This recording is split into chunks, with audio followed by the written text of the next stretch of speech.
views regarding the nationalism and globalization.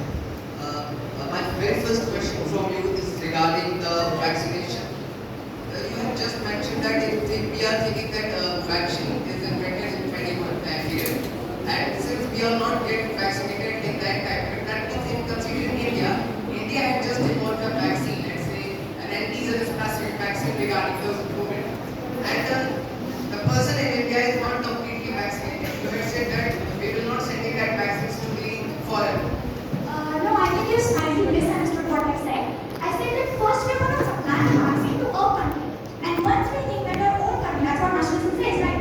And once when we think that our own country, each and every citizen are vaccinated, the cases are getting lesser and lesser, then we are going to supply to the other countries because nationalism is beneficial. Then I will say that's the beauty of India, that we are following the principle what we call the whole world is our family. That in India 130 crore people live and all will not get vaccinated. So you are saying that instead of supplying the vaccine to our own country, we would have supplied it to other countries first. We have supplied in other countries as well who are in the threat of danger. Yeah, we did supply a vaccine to other countries, but once our own people are totally and completely vaccinated, then we did so.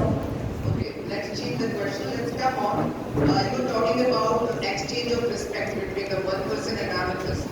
Let's talk about respect. If you're taking the respect, then you must think about if you're taking the respect, you must have to give the respect to someone. From where you are seeking respect. Let's talk about the context of resources. There's a very basic principle in our mind that resources are not bounded in certain regions. They are just distributed all over the world, and it creates an interdependency of one state or one country. I got what you want to ask. Every company knows that thing. Then I got what you want to ask. But I last में have सिर्फ S है H नहीं So, if a country, like in any country, if they restrict the trade barrier, if they put the trade barriers and restrict the trade happening between the two countries, how can it possible that they will go on the global stage by becoming the multinational companies? Okay, see, I'm saying that nationalism is beneficial in the context of globalization. That doesn't relate to the fact that we're going to stop the export and import from other countries. So that doesn't relate to what I said, what I actually said. But the reality is something else. The countries are putting simply the trade barriers. It's totally fine when we export and import things from other countries. But what I am saying that putting our nation's need above others is a basic prerequisite in this globalization era.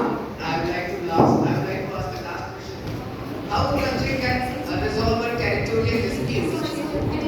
How the countries can solve a territorial dispute, a dispute between the nations regarding their boundaries without having wars and without the influence of the global moderations or Okay, see, putting nationalism first does not actually mean that we're gonna put the other nations inferior. We do not have to make other nations be inferior because if we're having particular national boundaries, we do not have to create the scene of war in order to maintain a political boundary. It's fine to be a nationalist, it's fine to be a global citizen at the same time. We can carry both of these things together. Thank you so much. Moving forward, honorable members of this debating panel, honorable judges, my dear friends sitting here as the watchers and viewers, today I'm very glad to address such a significant topic regarding that nationalism is beneficial in context of globalization or not. So people sitting in this room have a different ideology regarding the nationalism and globalization. I, Prabhakar Tiwari, representing the M.J.S Academy of the Grammar School in this debating competition, would like to present my views regarding the negative impact of the nationalism over the globalization. So let's begin with understanding what actually a nationalism is. Nationalism is something that to prioritize the national goals over the international global well-being.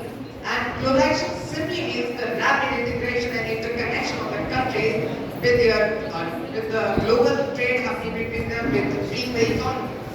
And let's talk about globalization and real. Let's consider globalization as a big party where every nation is invited to share something unique that they possess.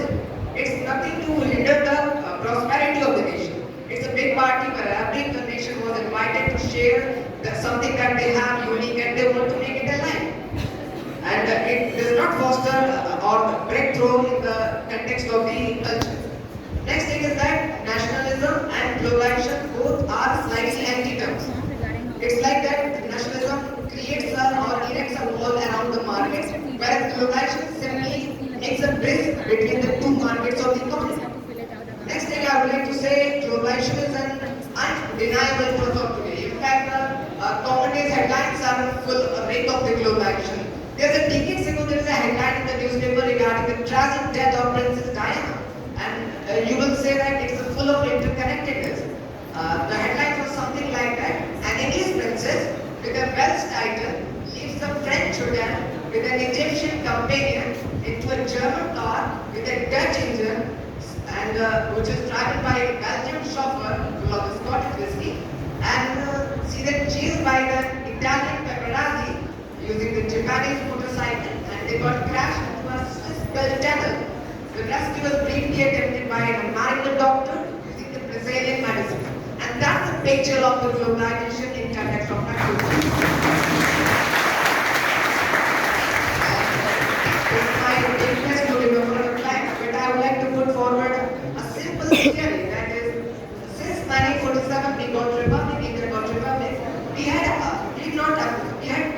complete trade barrier so that our local MNCs can grow. But after the 19th, since we had followed the policies of liberalization, that means making a less trade barriers for our countries. It makes our countries to be more evolved on the global level and makes our countries also a MNC. Now let's talk about resources. Resources are very much, actually they are natural and they are restricted in certain reasons. That's why every nation has to show their interdependency on the other nation. And here what we call Vasudha Kutumbakam, the whole world is our family. The globalization is an interconnection between the two countries for the exchange of the resources that they possess. Next I would like to say dealing with the crisis management. It is only a possible way to deal with the crisis in the global level. I would like to take an example. People are talking about nation, then on global. Let's remove this national boundaries. Let's create a global identity of us. Let's remove this deliberation pathway. Why we are making this deliberation pathway and having the wastage of time in deliberation? That will be easier, the crisis management system. The various important aspects are the human genome projects, where collectively countries are come and share their resources and aspects. So I would like to conclude this my speech by saying that we have to be lenient regarding the policies. Only one that we can fulfill what our Indian mythology state, that Sarve Bhavantu Sukhina. That means may all the human beings will happy. Thank you everyone, and I really inspired by this.